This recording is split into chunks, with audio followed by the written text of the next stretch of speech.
Our people came up, they were looking for the promised land, but running to the heart down me, running for the heart like rock.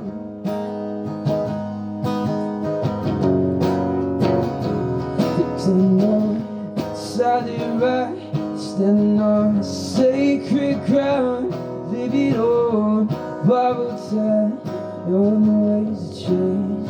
They're coming down the line, solid rock, standing on sacred ground, leave it all borrowed time, on the ways of change. It's coming down the line.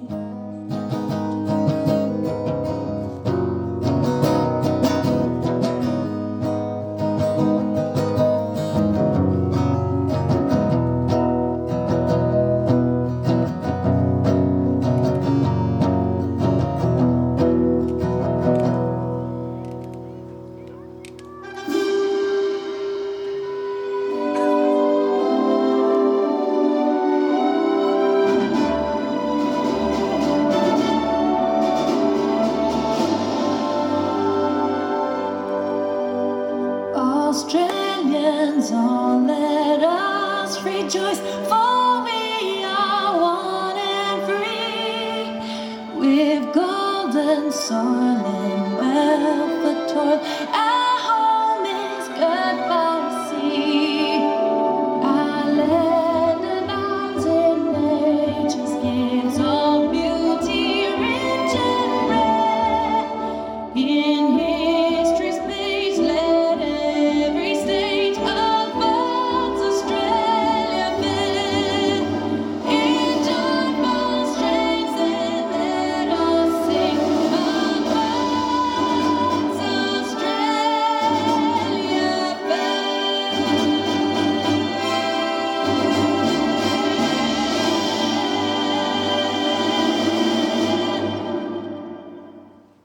I would like to acknowledge the traditional custodians of this land that we call New England and show my respects to their elders past and present. To our special guests today, ladies and gentlemen, Mr. Bernie Shakeshaft, Honorary Doctor of Letters recipient and our occasional address speaker, Professor Bridget Hayward, Vice-Chancellor, Emeritus Professor Ray Cooksey, Esquire Bedell, my fellow council members, members of the university staff, and the entire university community, and you, ladies and gentlemen, but particularly our graduates. This is your day. We were very sorry that due to Mr. COVID, you were not able to come and collect your degrees, diplomas, certificates, PhDs, masters on the day that you should have. I hope this makes up for some of it, because graduations are a celebration, one for you and your families, to mark a real milestone and achievement in your life, but two, for the entire university community. It's what we're here for. We're here to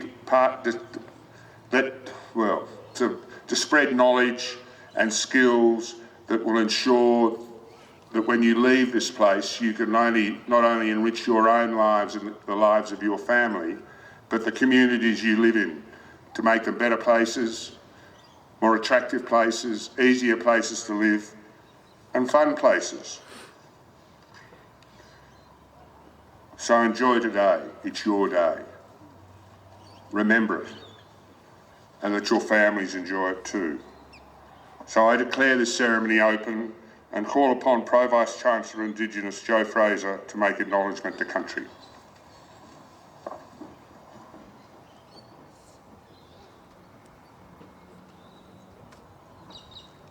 Chancellor, Vice-Chancellor, council members, distinguished guests, graduates and families.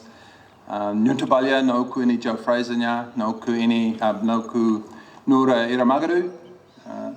It's a beautiful day and we're excited to be here, so thank you for that. Today we get to celebrate an important milestone in your educational career. As we do so, we're surrounded by symbols of higher education and the links to our medieval past through our academic regalia. Outside here, we are surrounded by country that contributes to the structures of meaning and the knowledge assumptions for the Anouan and their neighbours. The country plays a significant role in the lives and ways of knowing for Indigenous Australians. I'd like to acknowledge the custodians of this land, the Anawin people and their neighbours, the Gomeroi, Biripi, Dungari, Gumbaangi, Banjalang and Ngarrabul peoples. And I'd also like to recognise our elders. Thank you.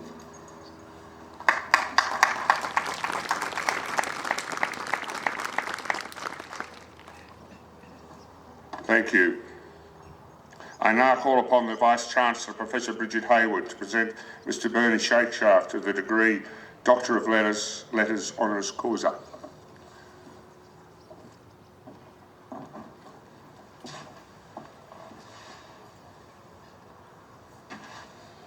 Chancellor, honoured guests, members of the University Academy, members of the university staff, to the University of New England graduates who are with us here today, and to their guests.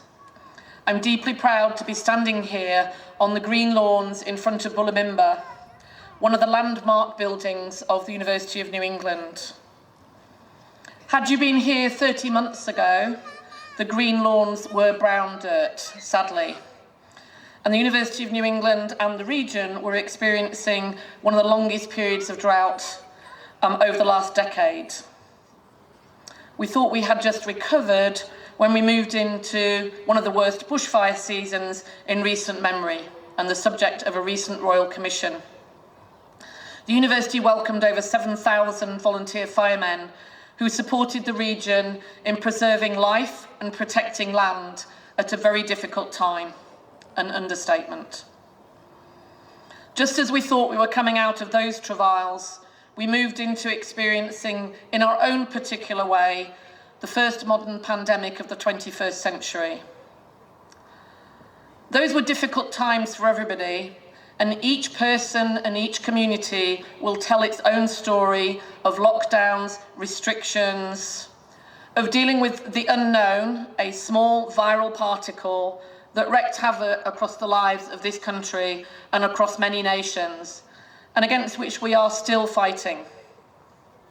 I'm very proud of the fact that the New England staff, who have made today something very special, stood up for a different purpose and provided vaccination clinics to support rural and regional communities, offering over 7,000 vaccination opportunities when no other provision was available. We've also suffered famine, not just toilet rolls, I might add, but more genuine reasons of famine by virtue of a mouse plague. We have been affected by floods, and for those of you who have walked through the campus, you will know that we've also been affected by a tornado, which has devastated some of our physical estate, but we will repair and replace. So it's deeply exciting, after some 30 months, to be reactivating one of the most important parts of a university's role in the education of the students who join with us to pursue their particular life journey. You, the graduates attending today, and those who have attended the 5 previous ceremonies that we've hosted over the last 3 days, are most welcome. We have been rich with excitement and anticipation as we have prepared for your arrival. No piece of furniture has gone undusted. No blade of grass has gone uncared for. Your gowns have all been carefully prepared for you, and your testamas and other instruments that will recognise your academic qualifications, carefully quality assured as we prepared for your arrival. So thank you, under continuing difficult circumstances, giving up a day in your lives and bringing your family and friends with you to celebrate each and every achievement, and there will be many of which we will hear today. And so finally, before I introduce our honorary graduate, Bernie Shakeshaft, I have one other task. This is our final ceremony in this sequence after 3 days, and I'd like to just remind everybody what it is to celebrate. So could I ask our guests and our graduates to practice celebrating when someone receives a degree or an award? I'd like to hear you celebrating.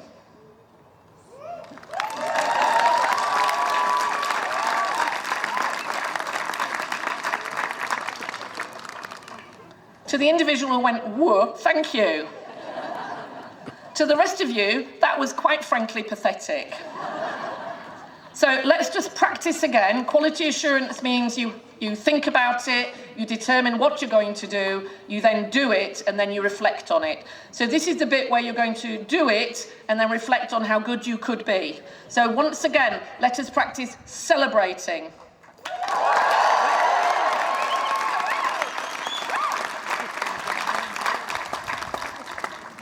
So much better. Don't be shy, be proud of your graduates and be proud of the fact that the university is here celebrating under this amazing cerulean sky after many, many months when such opportunities were not available. Today is an event that marks the way that lives will be changed. So please let us hear your celebrations. Now you're not behaving. Okay, the most important task I actually have today is to present Mr. Bernie Shakeshaft. He has been recommended and supported by the Council of the University of New England for the award of an honorary degree, a Doctor of Letters. And it is my very great pleasure to offer the citation. For those of you who don't know, and there can't be many, but Bernie is the founder and director of Backtrack. This is an organisation that under his direction, vision and energy has recognised that there are many young people who fall between the proverbial cracks of education, society and community. And that unless someone and some agency is there to recognise their need, in inverted commas pick them up, and provide them with the relevant educational care, vocational training and social support, they will become lost citizens within our community. Bernie recognised that need over 25 years ago, and he expressed his belief in the practical activation of Backtrack, a belief grounded in the fact that young people are the most accurate barometer of how we are faring as a community and indeed as a nation. If we leave them behind, we fail. So he set up Backtrack, and I'm sure that all of you will have heard of or have seen various documentaries, will have an understanding that he created an organisation that provides a range of educational opportunities with the support of a passionate army of volunteers and others who share his mission to ensure that young people, when they move off the rails, are guided back on. That they are given new dreams and they are given a new place and a new sense of hope for their position in our society. So 15 years after founding it, Backtrack is now a well-established model in which disadvantaged and displaced young people can gain recognition, be provided with relevant support, and be led through to employment. So vulnerable people are rescued, redirected, provided with education and skills in an environment that is fit for purpose, and then provided with a new journey in life. There can be no greater contribution to the success of a nation than people will recognise the needs of all. This vision is entirely consistent with the founding mission of the University of New England, which was provide education and various forms of engagement to those in need in order that they could participate fully in society as productive, effective citizens. So the university is very proud to be a partner with Backtrack and is deeply honoured today to be recognising the achievements of its founding CEO. You will be surprised to hear that Bernie himself had the vision to recognise that it cannot just be his own efforts, but it has to be that the vision and mission lives on. So he retired as CEO some 15 years ago to pursue other activities.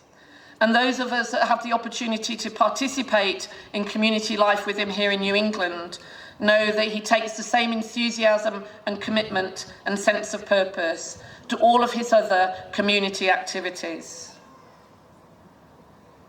We recognise and value that contribution, but I believe that we are more proud of the fact that he's been named, for example, Australian of the Year Local Hero, National Rural Health Alliance Unsung Hero, that he has received the Spirit Australia Rural Education Award, and also the Australian Crime and Violence Prevention Award, the Churchill Fellowship, and today I'm very proud to announce that the university will recognise Mr. Shakeshaft through the award of an honorary doctorate. There are so many other awards with which he should be showered, and I'm sure over time that he will be. But today, it's about recognising that in allowing young men and young women to come back into the community as successful contributors, that we should recognise that he believes in the purpose and has brought to life the true value of education in all the many forms in which it can be offered. The conventional, which we will celebrate today, but the other forms of learning, the other forms of education that will change people's lives. Chancellor, on behalf of the University of New England, it is my great pleasure to recommend for the award of an honorary doctorate, honoris causa, Doctor of Letters, Bernie Shakeshaft.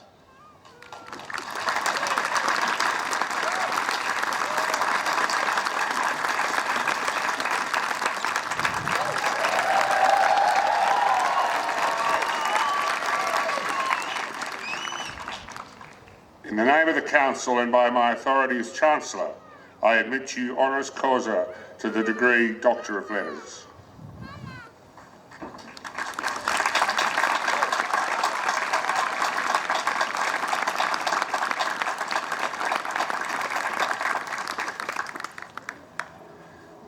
Now, repeat performance, ladies and gentlemen. I ask the Vice-Chancellor, Professor Richard A. Haywood, to introduce Mr. Bernie Shakeshaft, Honorary Doctorate of Letters, to be our occasional address speaker. Chancellor, honoured guests, members of the University Academy, graduates and guests of the university, I have so much more to say, but I think it's better to hear it from our honorary doctorate today. May I please introduce our occasional speaker.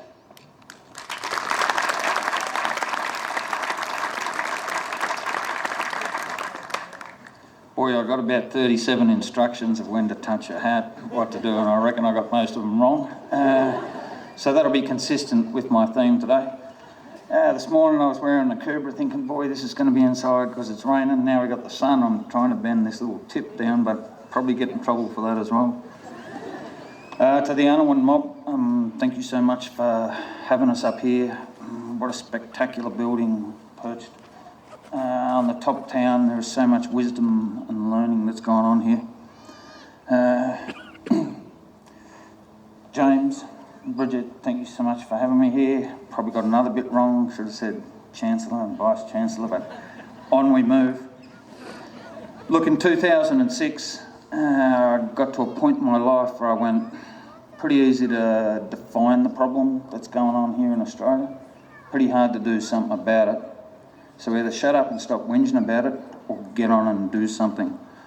As you heard from the Vice Chancellor, we built an organisation that was purely about stopping the young people that have fallen through the cracks in a first world country from going further downhill. So we started a business with 3 simple philosophies. First is, keep young people alive. The second, keep them out of jail. And the third, chase their hopes and dreams. I've had many highlights in my year, in my recent years. I think winning a Churchill Scholarship in 2014 that was written by someone from the high school and somebody from the university. When it got to the talking bit, I was okay there. But I won an extraordinary award that I went, you know, for a kid that didn't finish school. It was humbling and pretty nervous, and I nearly didn't get on the aeroplane to go across there. In 2020, to be named Australian of the Year Local Hero, I was thinking, boy, what is all this nonsense about? It's just a kid from the bush having a bit of a go, doing something that's easy, but doing something that's important. And when I stand here on the lawns today, it's the same feeling that I got with both those awards. Both humbled and a bit overwhelmed. Now the Chancellor's already given me the heads up that the record for the longest speech here is 58 minutes. I've promised him I'm going to take 50 minutes off that PB. You might agree that the most honest barometer for how we're going as a country will be measured on how we're going with our young people. When I look at the alarming rates we're incarcerating young people, in Australia you can lock them up from 10 years of age. We know it doesn't work. For our Indigenous brothers and sisters, it is a shameful business. While I sleep in my comfortable bed tonight, 30,000 young people are sleeping rough in Australia.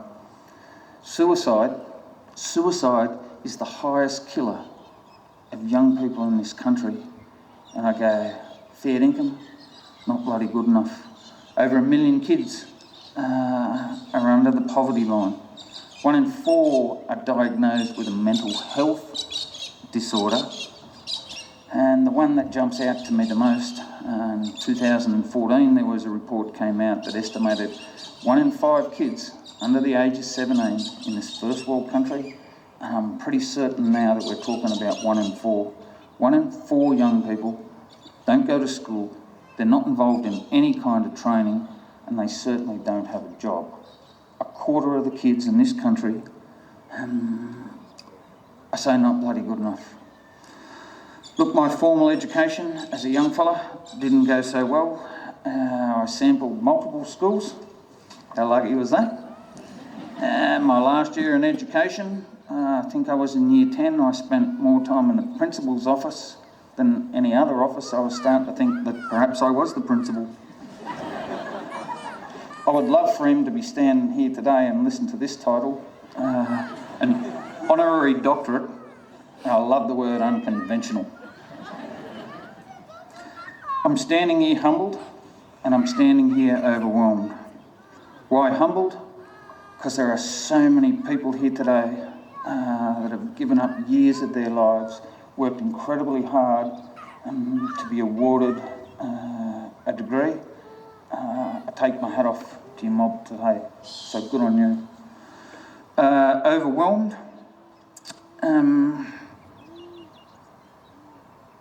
humbled for the UNE to recognise there are so many ways to get here, that this is not a linear path. I feel like I'm representing the young people that we work with, where we go, you know what, we have to find another way to the end goal, and I appreciate the metaphor and the responsibility of accepting this this doctorate. I remember the first kid back in 2006 when the principal of the high school rang me and said, "Bern, we're about to expel this kid. He's an Indigenous young fella. I knew his whole family. He was the youngest of 8 with a single parent family." And the principal rang me and said, "Bern, would you come up and have a yarn with this kid? We're about to expel him." I said, "No worries, but tell me why you're expelling him." He said, "Well, he was trying to throw a chair out of a 3rd-storey building." And I went, "Just seems a little bit savage to me that you're going to expel a kid for trying to throw a chair out a window." And the principal said, "No, the teacher was still in the chair." So I thought, righto, fair income, we should help with that. So I went and met this young fella and I asked him the same question I ask young people right across this wonderful nation. I said, "Champ, what's your bloody dream?" He stopped and he thought for a moment. He said, "You know what? I want to be the first child in my family to finish year 10 and not be incarcerated." I said, "The quicker they expel you and send you down with us, champ, the better things will be." That young fellow went on and completed year 10. He didn't get incarcerated. He then went on and completed year 12, still hasn't been incarcerated. He ended up at the University in New England. It didn't last so long, but gee, we got him here and over the line. Anyway, he still hasn't been incarcerated. Recently he quitted his job and he came back and he's now working as a supervisor down at Backtrack, looking after young people, and he still hasn't been incarcerated.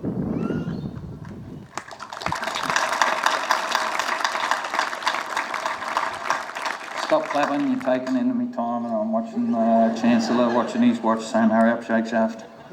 The Churchill, when I travelled right across the world, there were some multiple themes that just kept coming through. One is that programs must be long-term, they must be holistic in nature, and they must fill a gap in the system. So for 15 years we've been down there without a business plan, filling gaps in the system. The importance of education, I'm coming to understand. I grew up with 5 kids in our family. In the old days, we spent a lot of time on the road travelling. And during those trips, we used to play I Spy. Now, I hate I Spy. But with the kids, when we're on the road, they love it. I never get involved because I don't like the game unless it gets to a problematic stage. So I Spy with my little eye, something beginning with E, and we're at the hour mark and nobody can work out what it is. There's about to be a dust up in the troop carrier, so I jump in. E, it's inside the car, it's close. I went on for 10 minutes, I couldn't get it, and said, "Burn, you bloody idiot."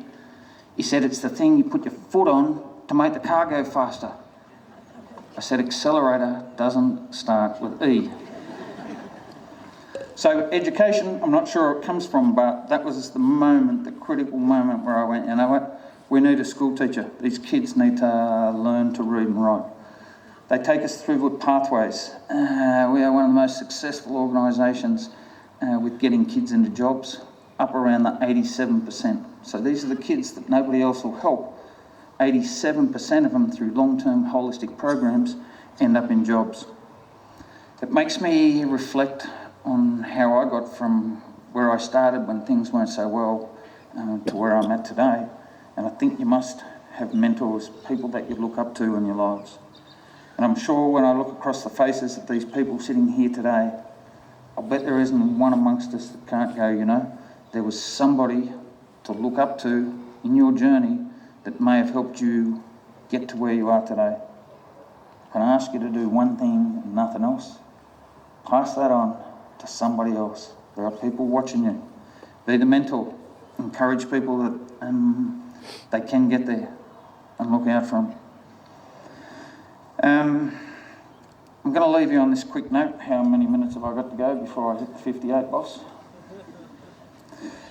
There's a thing from the First Nations people in Canada. It's called the Circle of Courage. They say when you get these 4 things in balance, whether it's your personal life, whether it's your university, whether it's the town that you live in, or your whole damn country, when you get these 4 things in balance, everything will be working. The first is belonging. You must feel connected to something. The second is mastery, and whether that's to use a chainsaw, do your shoelace up, or do a university degree, you must have learning in your life. The next one is independence. You must have a say in your life. You must take responsibility for your own actions. At the shed, our kids call that owning your own shit. And the last one is generosity. And when I reflect on our journey with the university, which we feel very much part of it, I see those 4 things in balance. The belonging, the first time we came up here with Dave Schmood, it used to be Sport UNE, now it's UNE Life. Our kids came in, just about trashed the joint, stole somebody's car, yet Dave invited us back in. These are the kids in our town and we need to work with them. Do you know we have young people that have grown up in this town, have never been up here and seen Bullmember House? We've had Vice-Chancellors bring our young people up here and take them on a special tour through Bullmember House. It's the belonging. We must feel connected and part of something. When I walk up to the library and I see 2 giant kangaroos, I go, thank you for giving those young people the opportunity, A, to build them, and then to put them in such a feature piece. Those kids and their kids will know that it's those kids and this is how they're connected to this place. Mastery, when I look at the university farm, when I look at the training, when I look at them bringing our young people up here on the science days, when I look at the research that the university's been involved in to prove what we do works for academics, I go, the mastery is well and alive. When I look at the independence, people go on the extra yards. It's a village to raise a child. We're all in this together, and I thank both the Chancellor and the Vice-Chancellor for involving the young people, the most disadvantaged kids in our community, in this place. Then the generosity. Dave inviting us back after stealing the motor. To the organisations, and some of you will have been in some of the colleges that have helped us with the fundraising, and to the mentors that have looked after so many of our young people. I think we have a lot to celebrate here today, to the achievements. I love the saying, if you want to travel fast, travel alone. If you want to travel far, travel together. On my Churchill Scholarship, I had one of the most wonderful experiences of my life that filled me with joy. We're in New York, well not quite New York, we're catch the F train across to Manhattan, the bridge and tunnel people, and I went to this organisation that educated homeless people from any age, the homeless people, and got them into jobs. Each time somebody got into a job, and I was lucky enough to be there one day, they rang bells, they walked them across the whole organisation with people cheering. And today, I'd like to ring that bell for you guys on your achievements today. Thank you so much for your time.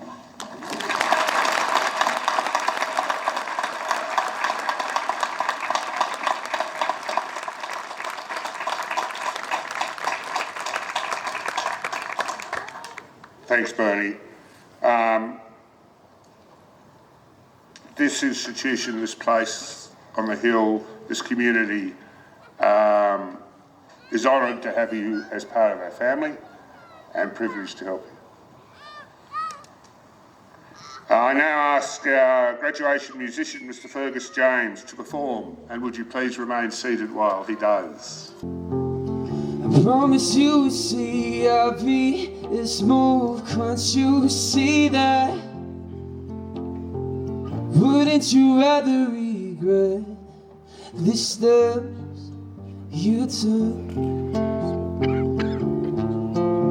than regret being too scared to move? 'Cause I would, yeah I would, yeah I would. It's another stepping stone, 'cause you know we can't stay here. Do it now or never know. So what are we waiting for? There's a part of me that knows that there's nothing for us here. Don't work out, at least we grow. So what are we waiting for?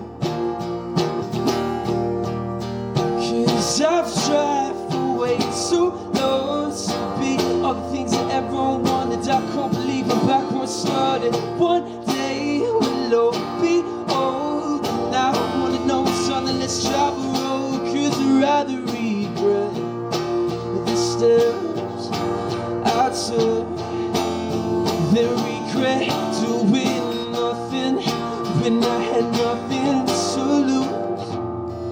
'Cause I would, yeah I would, yeah I would.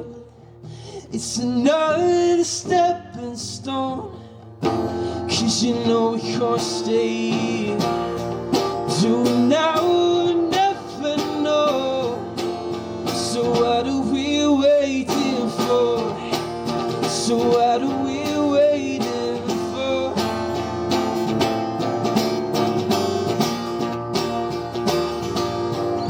'Cause you know we can't stay, so what are we waiting for? It's another stepping stone. You know we can't stay here. Do we now? Never know. So what are we waiting for? There's a part of me that knows that there's nothing for us here. If it don't work out, then at least we've grown. So what are we waiting for?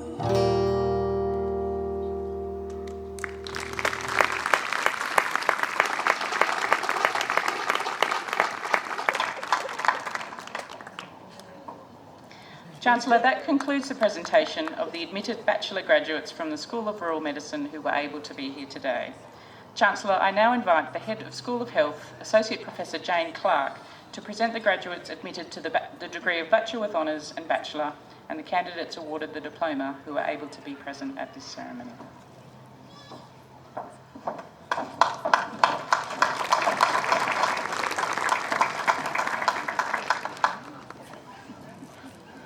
Chancellor, I now have the honour to present to you those graduates awarded the Bachelor with Honours and Bachelor, and the candidates awarded the diploma from the School of Health.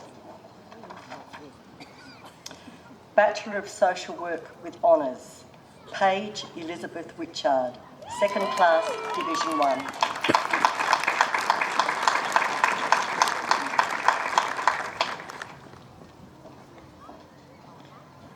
Bachelor of Community Services, Prem Chandra.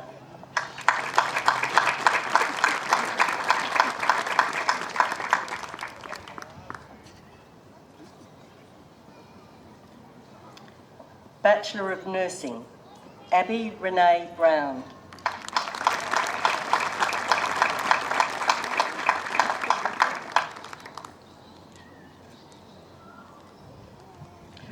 Also receiving the New England Award, Carissa Butsworth.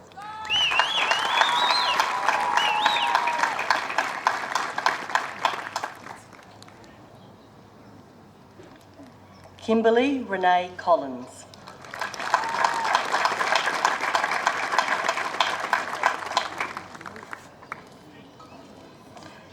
Zara Alice Benham Dowsett.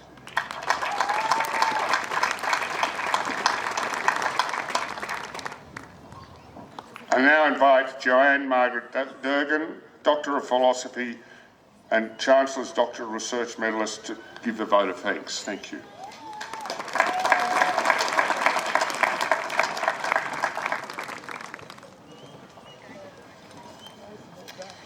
I'd like to start with a special thank you to the Chancellor, to the Vice-Chancellor, to the Council members, to the local elders, distinguished guests, academic staff, fellow graduates and family and friends. There's certainly a lot of you.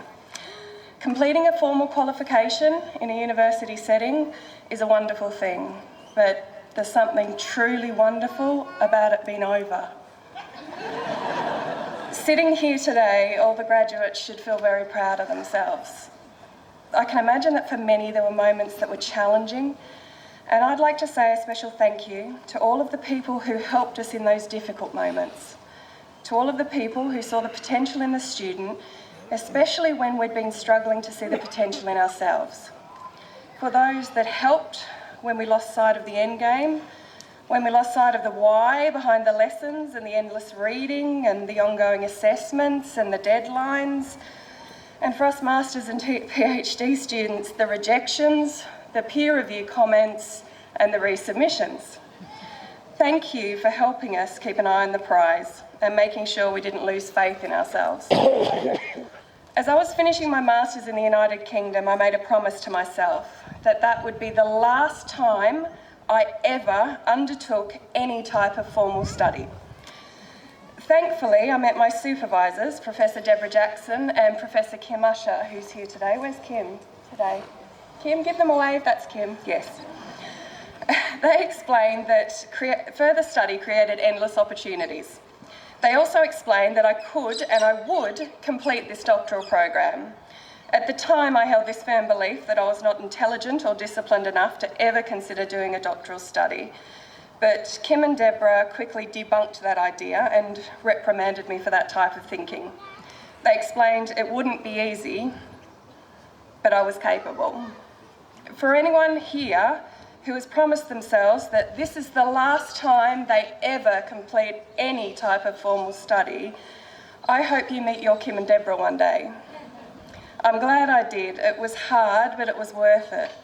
Postgraduate education doesn't just open doors for you. Postgraduate education gives you access to all kinds of doors, many you didn't even know existed. I, like many of you, are thankful to live in a country that affords me the opportunity to even access education. As we know, this isn't the case for many people around the world. It's a truly humbling feeling to be sat in these seats knowing that there's many people who can only ever dream of sitting in them, and many others who stopped dreaming years ago. The University of New England is a big organisation with many wonderful people. I'm particularly thankful to the support I received from academic staff. I had a strong supervision team, but there were many academics who I met with who gave up their time to support me for little or no reward. Thank you to the library staff, especially Jane, who were always patient, especially when my contact with them bordered on obsessive. Thank you to the administrative staff and to the graduation team today who probably, despite explaining the same things hundreds of times over to students, were still always patient. Thank you to my fellow students, many of whom I'm graduating with today. I'm sure, and I hope every student here had an army of friends who helped and supported them. Thank you to those who helped explain things to me when I didn't understand, and a special thank you to those honest few who confided that they didn't understand either. That made the journey feel less lonely. Thank you to our families here today and our loved ones who've instilled in us the courage to tackle life challenges. Many of us wouldn't be here today without the loving support of people who built us up. While at times you might not have understood what we were actually doing at university, it's important that you understand that without your love and support, we wouldn't be people who could ever dream of being here. I hope you take some time to thank yourselves, or the students. Take a moment to reflect back on that time when you decided to undertake study at the University of New England. Skip over all the stuff in between and thank yourself for making it through. You should be very proud. You completed your degree during a pandemic. That's something you can tell your grandchildren. This is not an easy achievement. Your loved ones are proud of you. Your teachers and your supervisors are proud of you. The university is proud to call you a graduate. Well done, everybody.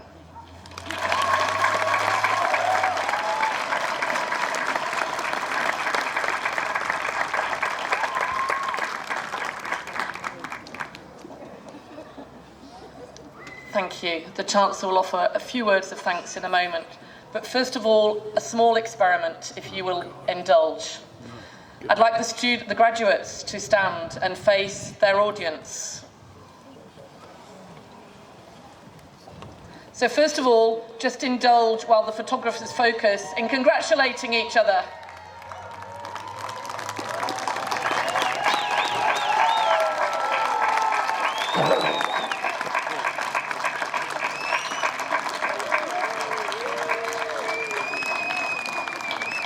Okay, so students, graduates, stay where you are. Families, sit down, but get your cameras ready. Our graduates are going to throw their bonnets in the air, and you only get one shot at this.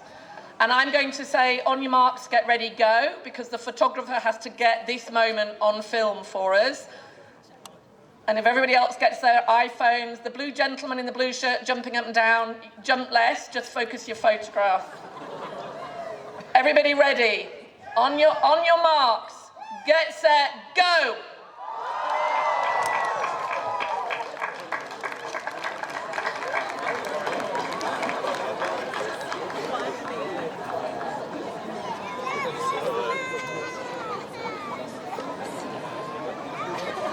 Thank you, ladies and gentlemen. There'll only be a $10 fee for those who can't find their bonnets. Please be seated and I'll close. Thank you, Dr. Durkin, for that wonderful address.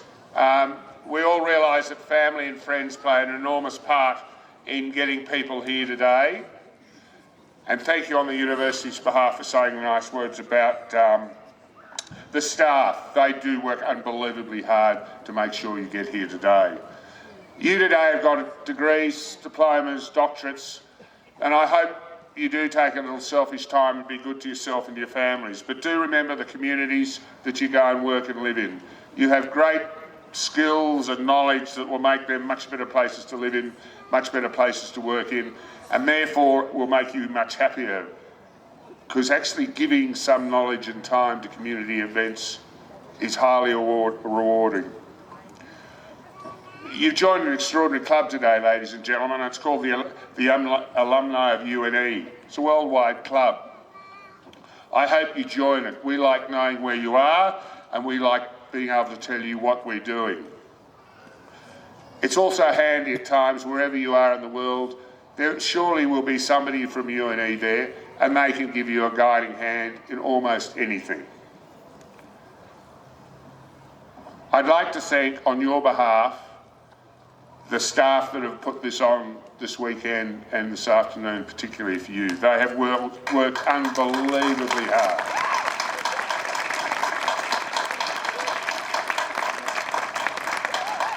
Whether it be the estate people who've made sure the grounds are all right and this facility here looks magnificent, whether it be the staff of UNE Life who've made sure that the food is great and everything opens and shuts, and the people who've driven the buses and the St John's ambulance people to make sure that anybody who gets into trouble is all right. So, on your behalf, I would like to thank them. And finally, when you do consider taking the next step in life's long learning curve, please think of this place on the hill. We'd love to see you back in any form or other, whether it be on campus or online. Short course, long course, we would welcome you. Now, it's my pleasure to close this ceremony and invite our new graduates to possess after the academic procession. And would you all stand for the academic anthem? Thank you.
And I'm just savoring familiar sights. We share some mystery this town tonight, and I can't stop but forget feeling alive.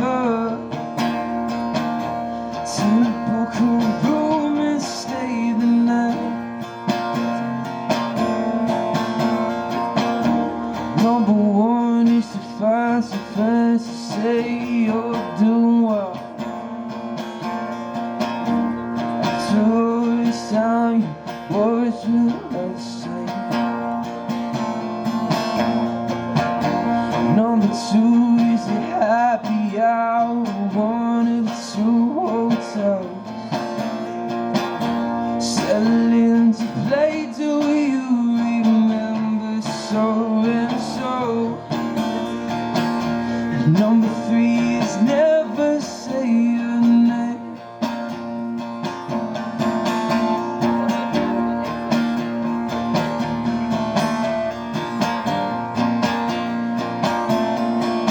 So the flame trees will blind the weary drought.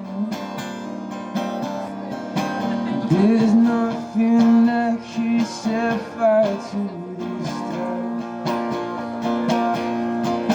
There's no change, there's no pace, everything